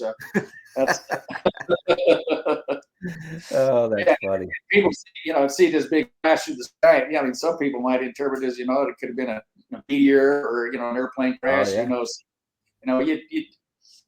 That's not something you did often, but it's something that you obviously could do. And, so if you leave it to a pilot, it can be done, and you probably will sometime or another. So. Okay. All right. Let's see. So now we're finally at, let's see. Oh, goodness sakes. Time is moving on here, isn't it? Okay. So after I finish up my second tour at Lake and Heath, and because I spent 4 years, I was originally on a 3-year tour, but I enjoyed the flying there in the mission so much that I actually extended for a 4th year. So I stayed at Lake Heath, and I was one of the old heads by the time I left there. And then by the time I applied to go to test pilot school, my wing commander at the time, he had been previously a test pilot from the school. And so I flew with him one time, and I asked him to say, would you write my letter of recommendation? He said, sure. So he wrote my letter of recommendation, but then after I got selected, he said, but Robbie, you're not leaving until after we finish our NATO TAC eval. So literally, we had a NATO TAC eval, and the day of that, Kat, my wife, and I, and daughter and dog got on a plane at London Heathrow and flew back to America so I could go to school. So anyway, the school itself, what's that? Oh, I was saying that's pretty wild. Yeah. So when I got selected to go to test pilot school, I mean, I was a real happy camper because, again, that had been one of my life's, goals, was to do that. Mm-hmm. It's a year-long school. I mean, when you go, it's a year-long curriculum. They have 2 classes. One class starts in January, and then you have another class that starts in June. And so, so the June class, they go for a year. The January class, they go for a year. And so it's just, you have a senior class, then they graduate, and you become the senior class. So, when I showed up in June, the January class, that was my senior class, there was a guy in that class who was a Marine Corps pilot. Oh, no kidding. Okay. Yeah, going back to, I said, when they assign people to the school, sometimes they'll take Navy guys and put them in the Air Force. So in our class, we had a Navy guy who'd been an F-14, and we had a Canadian pilot who had come from Europe, and he'd been an F-104 pilot. And and we had students that we had NAV students, or actually engineers from Israel, Brazil, and Switzerland, and we had some other civilians, and we had some of the navigators from other airplanes. So the class you have is typically about 24 students in a class. Right. So in that class, you're going to have 12 pilots, but of that 12 pilots, only half are going to be fighter pilots. So when I got selected, literally, we have thousands of pilots in the Air Force, but there's only literally 12 pilots who get selected to graduate from that school each year. So, I mean, it's, to say it's, you're one of the few is to put it mildly. Yeah. When you look at the numbers. And so how many students was it? Is 24 students in a class? Yes. Yeah. So you got 12 pilots and 12 engineers, or NAVs engineers. And so then when you go through the curriculum, some of the planes that you fly as you're going through the curriculum, and when you take your check rides for these different phases, you'll do it as the pilot with the engineer. So, for instance, when I went through the performance phase, they gave you a strange airplane that you've never flown before, and then you're supposed to do the performance testing on that. And so my engineer was a guy by the name of Tom Akers, who was a first lieutenant, had come from Eglin Air Force Base down in Florida. And when I went to flying qualities, I think My engineer was a navigator who'd flown C-130s, and then went in the final phase systems phase. Yeah, so they'll grab students from, I mean, so there'll be a couple of bomber guys, there'll be a couple of fighter guys, a couple of transport guys, and then they'll bring in students from other places. And it's a year-long curriculum, and you spend half the day, it's, say 1 week, you spend the first half in the morning going through academics. And you're going through subsonic aero, you're going through supersonic aero, statics, dynamics, radar, all propulsion equation, I mean, all the stuff that, you need to know as a test pilot. So you go through the academics in the morning, and then after lunch, then in the afternoon, then you'll go out and you'll go fly in different types of aircraft. Some of them that are part of the core curriculum, like F4 and the T-38, or they'll take out, you go into gliders. So they'll bring in strange aircraft from the Navy. So during your year, you fly, I mean, I flew gobs of different types of airplanes, which was a lot of fun, being able to hop in an airplane that you never flown before, but you'd always have at least an instructor pilot. So I flew my check ride in, and I'd never flown in C-130s before, but that's what I had my check ride in. Wow. And so you go through these 3 phases as a class. Starting with performance. So how do you test an aircraft performance? How far it can go, how high it can go, how fast, out turn performance, stopping performance, all of that. And then after you finish that up, then you go into the second phase, which is flying qualities. How well does the aircraft maneuver? How does it handle, kind of thing. And then the third phase is called aircraft systems, where now you're looking at different types of systems like the radar, the inertial navigation systems, things like that, to see how effective are they, how well they integrate into the aircraft. Do they help or do they hurt, the pilot as far as him doing his things. So you spend a whole year going through the school, and then when you graduate, now you get a special, what they call Air Force specialty code, which then is basically your license to actually go off as an experimental test pilot to fly, aircraft that have never been flown before. Yeah. So it's when you graduate, nowadays they award master's degrees. They were still kidding. Wow. Yeah. Nowadays the students that go through today will earn a master's degree when they go through after they graduate from the school. Holy cow! When I went through, it's the same curriculum, but it just had not been, quote, accredited, by whoever does the accreditation. Right. So, I mean, I'd already done my master's degrees while I was at Lakenheath. I was doing off-duty education with Embry-Riddle Aeronautical University, and got my master's degrees there. Okay. So that's school, a year. And so, yeah, when you graduate, you go yippee, because I mean, it's pretty intense. I mean, yeah. Wow. Again, it is not for the faint-hearted. And because some things you do in airplanes are obviously not what the average person is interested in doing. Okay, so let's see so that's the school itself. What's the next chart here? All right, hold on. Okay, the base itself. Yeah. So this is important. Okay, Edwards Air Force Base. It's the second largest base by landmass. I think Eglin Air Force Base is the biggest base, only because it's got so much, swampland and all that. Right. But Edwards is now considered the second largest base. It's out in the Mojave Desert for very good reasons, because it's easy to restrict airspace. You don't have a lot of people that want to march around out in the Mojave Desert. Very and you got this called a dry lake bed. I'm going to show you a picture of that, and that is a lifesaver, that lake bed. And it's ideal weather. I mean, yeah, you don't get rain for most of the year, and so you don't get a lot of clouds. And so, yeah, you do get wind, but it's an ideal place to actually go fly and keep prying eyes from seeing what the heck it is that you're actually flying. The runway itself is shared with was called NASA Dryden, but after Neil Armstrong died, NASA renamed that part to NASA Armstrong. It's got all kinds of ranges. Okay, so when you fly, you got people on the ground and they're looking at scopes with little squiggles and all that are turning, what you're doing, and it's got supersonic orders, so when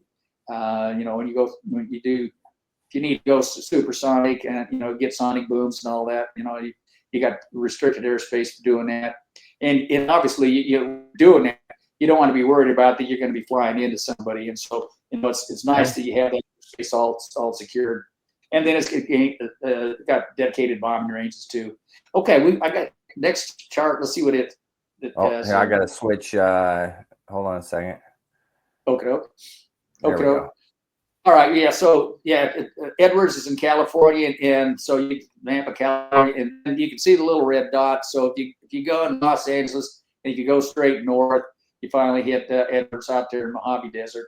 You've got the Sierra Mountain Range. It's that long blue thing there, and then you got Death Valley to the up to the north and to the east. So it's if you just out over there, you better have your land survival skills down pretty good. Okay, next. Yeah.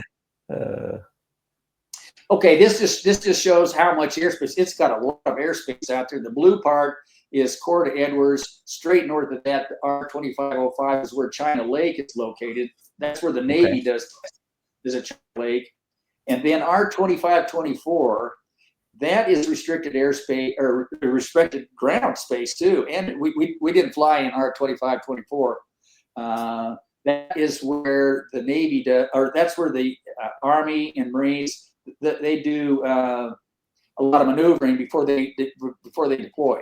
They'll go up there, and that's where they'll do their their maneuvering and training out there at R2524. And then you can see the Nevada border there with the red line. And then so if you flew up to the northeast, just about where R2524 the words are there, that'll take you over into Tonopah Test Range area, which was dual owned by the Department of Energy. And that's actually where the F-117 stealth fighters were initially based, was up there. Oh, so wow.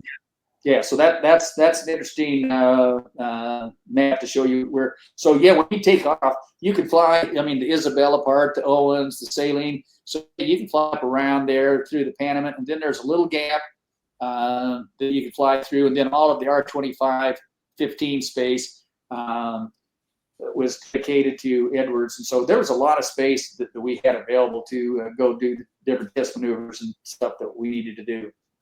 Wow. So just so you know, how many miles would you say that is? Oh my God, I don't know.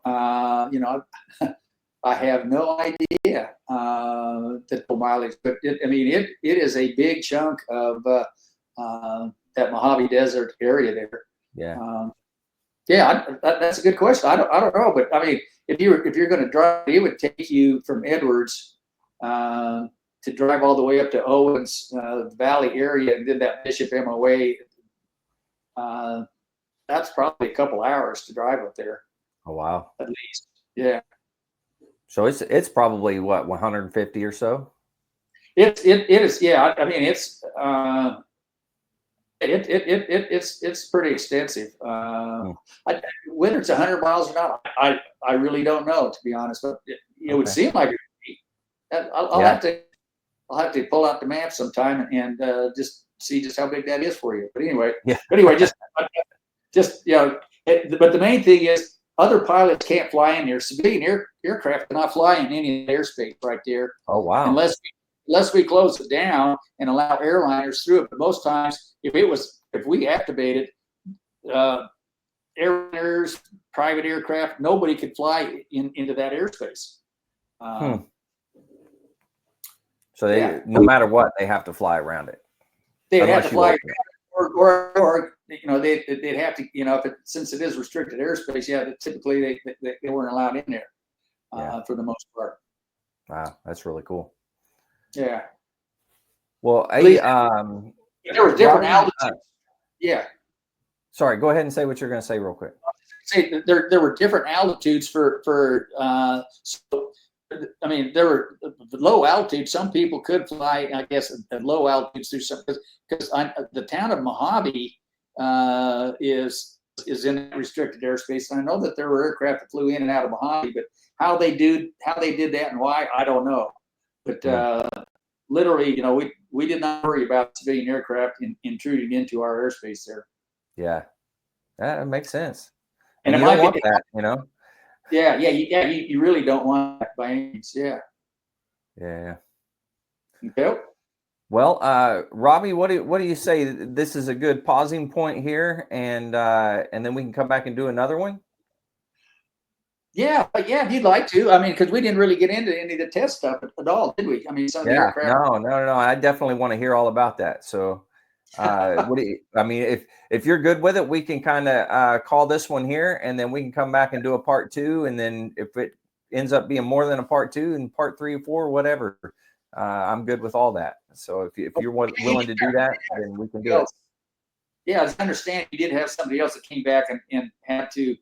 It was kind of a little long-winded, like I guess I was, but yeah, but it's all good information. I love it. This is great.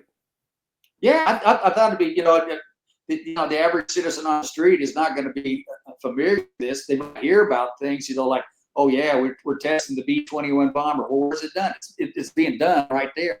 Yeah. Where did the F-22s come from? Where they came from there, that kind of stuff. Even the stealth fighter, the 117, they came.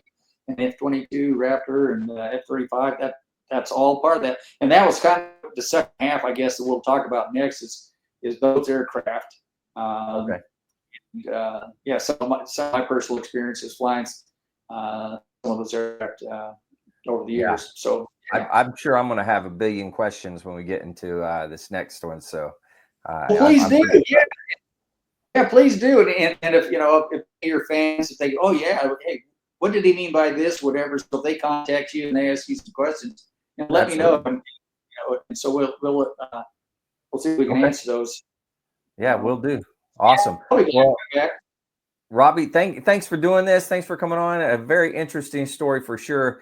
And don't hang up on me like we talked about before. Just hold on until I get through this outro, and then we'll come back. To all the listeners out there. To all the listeners out there, if you're struggling, need help, anything like that, don't forget the VA has some great resources. You can always dial 988, press option 1. You can always text 838-255, or you can go to veteranscrisisline.net and click on that chat icon. Any of those options will put you in contact with somebody that can help you out. But remember, one veteran life lost is one too many. I care about you. I know Robbie cares about you. The whole veteran community cares about you. So please reach out for help. And if you're out there, you're not struggling, reach out to the buddies you served with, ask them how they're doing. If they need that helping hand, please give it to them. All right, Robbie, one last time, thank you very much. To all the listeners out there, stay motivated, change your socks.